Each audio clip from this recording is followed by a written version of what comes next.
miracle. Hi. So I caught the press screening, obviously. I didn't get to make it to the premiere, but I'm heard it went pretty well. It's an understatement. Can you each kind of just elaborate on what it was like to premiere the film and kind of how the reception kind of, if it overtook you at all? Well, you've been here. I was times. just saying to Cate before that, you know, it's so funny with a director of films, and it's true for actors as well, is that we know the film, or Rooney hadn't seen it until yesterday, but Yeah. I finished. But I know the film better than anybody else, but at the same time, I don't know it at all. I don't have the objectivity that a spectator will ever have. And so this moment of revealing this thing that you're so intimate with is so important, essential, frightening, informative, and you just don't really know what that is going to be like, you know. And the stakes get raised to a ridiculous degree when it's at Cannes, where that is launched. Yeah. But it was an amazing night. I'm still giddy from it. I'm still processing it. But it was like something out of a fairy tale. It was just to walk up the stairs and down the stairs with these two, with that music and their gowns. And it was something else. Yeah. What about the two of you? Yeah, I was quite nervous, actually. I was really nervous. But it was nice to be, usually on a red carpet, you're like thrown in the middle and everyone's screaming at you, but it was nice to be able to like have someone to hold on to. They were screaming at you still, but they're wearing tuxedos. They were, but at Exactly. least I got to, you know, I felt like I had partners. So it was, Okay. Oh, it was a big relief.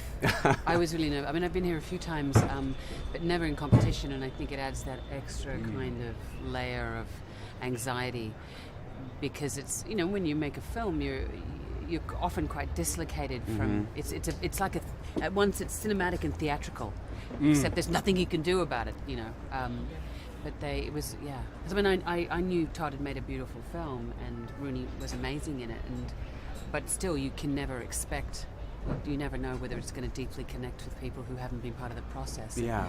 And for that to happen was a big relief. Uh-huh.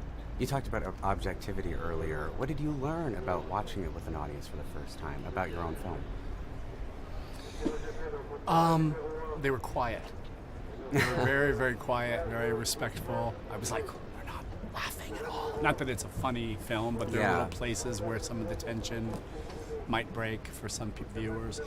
You know, it's still an unnatural and overdetermined moment at Cannes. It's like launching something from the top of a wedding cake. You know? So there's nothing real about it particularly, but we're hearing, you know, reactions from people from the press screening on and that have been really exciting. You know, the film I'm proud of the film. I think it's, you know, but it's a quiet film. It's not a film that takes you by the throat and shakes your head, and so you don't know that that's necessarily what everybody is interested in seeing. Yeah. You know. But I think the responses were so heartwarming. You know, the reverberations of the film, the ripple effect, sort of it stays with you afterwards, and that was really lovely to see. Yeah, that's true. Who knows? What the silences, that's what really stayed with me and affected me emotionally, especially as it came to, you know, a close. Can you talk about your choice of imbuing the film with so many silences? I mean, to me, I don't really recall any line of dialogue except "I love you." I don't want to give anything away, but Thank you. you recall that obviously. But the moments, just the brush of the hand on the shoulder, the gaze that they have at the beginning and at the end of the film. Can you talk about your choice of including those silences, and to the actors, if those are easier to play, those beats, than spoken words? You know, it was a very anxious, anxiety-ridden time.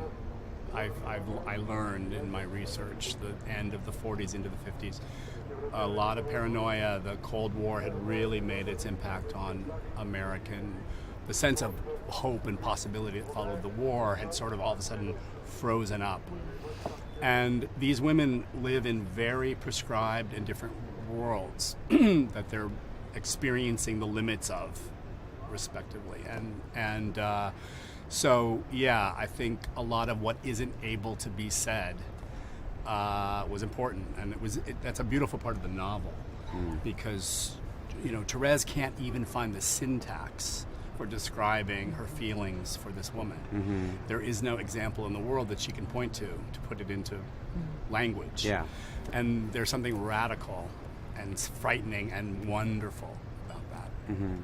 But it's also, I was just talking to someone before, when you have a baby, you feel like you're Mary and Joseph. No one has had a child before you. When you deeply fall in love, when you get ambushed by those feelings, you, like Romeo and Juliet, you discover this for the first time. And I think what is extraordinary about what you've really brought out in the screenplay is, and I saw this last night seeing it for the second time, is that yes, the women are front and center. Yes, these are undeniably two women falling in love with one another, and that's not something you see on screen very often. But there's a universality to it because they don't have any name or any language for it. It's not that different really from falling in love with a woman falling in love with a man profoundly and deeply. They're out of control, it's running ahead of them, and there's nothing they can do about it. And if they deny it, if they cut it off, then they're only living a half life. And I think that's what, it's sort of simultaneously an outsider film and an insider film. Yeah.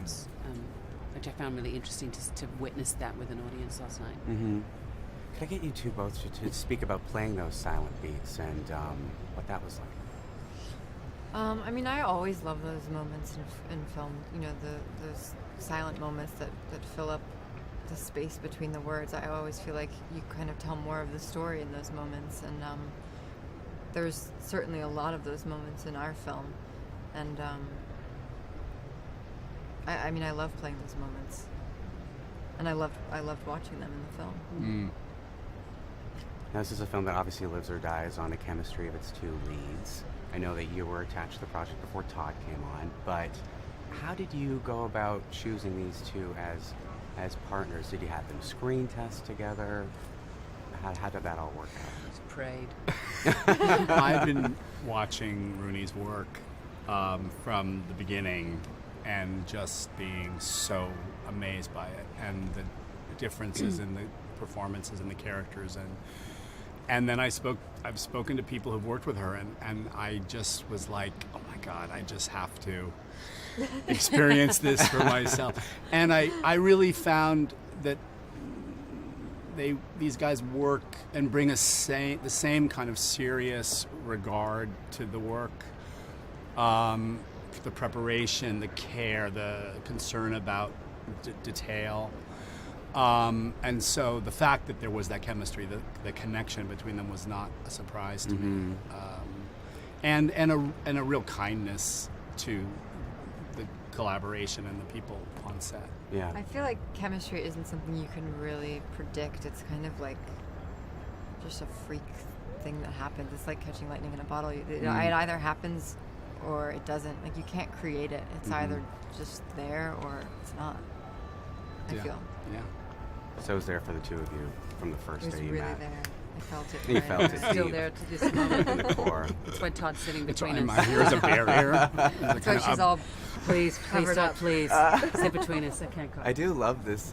Either you wear white and you wear black, or you wear white. Talk about chemistry. Did you two Not plan this? plan it. Really? We did not No. plan it. Okay. It's Well, it worked. It's, see that film, Single White Female? Yes, of course. I love what Carol says about Therese in the film. About what is the line about being an alien? Flying in an from angel space. flung out of space. Yeah. What a strange girl you are. Mm-hmm. Flung out of space. I love that so much, and when I walked out of the film, everybody that commented on your performance spoke about that and how you really embodied Wasn't it? that. Yeah, in a strange You've way. done that Life. before. Did you use that line as kind of a springboard to delve into who Therese was? No, actually, I remember that line always kind of like, I always was kind of scared of that line, thinking, well, am I that, like, I didn't feel flung out of space, but in watching it, Which is exactly Therese's reaction. exactly. Yeah. But in watching it, I could see that, but in playing it, I did not feel like flung out of space. It felt quite ordinary. Okay. But there's a real sense, and I think the film really describes this, of the women's isolation. And I think that's kind of that spaceman in orbit. It's that lack of she connects with with people, and then they miss one another, and so then when she connects with Carol, hopefully you have that feeling like, oh, thank God. Yeah, but it's Not also exactly as you described, the universal unknown of falling in love, where your entire sense of self is rooted in the biggest question of all, which is, do they feel the same way that I feel? And so there's no bigger definition of being flung out of space than at the mercy of the unknown in that person who you just want to know, and that's what lurks for both of these characters. The film has a look of an old studio picture. Obviously, it's not an old studio picture. It wasn't made on a studio picture's budget, given that it's an independent film, much like Far From Heaven, your previous work. But, Mildred Pierce, you probably had a little more money to play with, I'm guessing, given that it's HBO.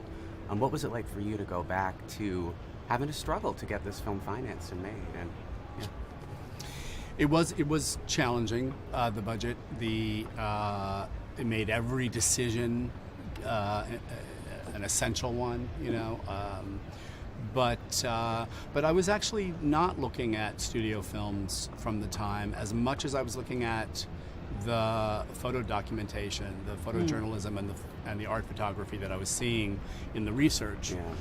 A lot of it taken by women, by female photographers who were being published in Life magazine and who were making documentaries.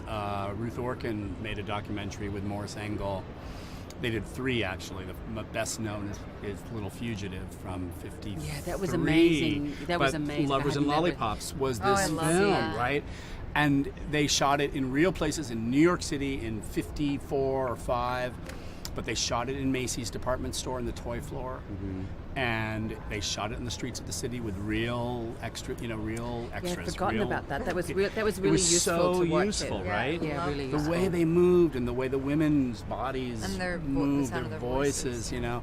So really, I was looking much more at the actual historical material as influences. Okay. Yeah, that was my way of saying it looks expensive. So, thank you so much. Thank you.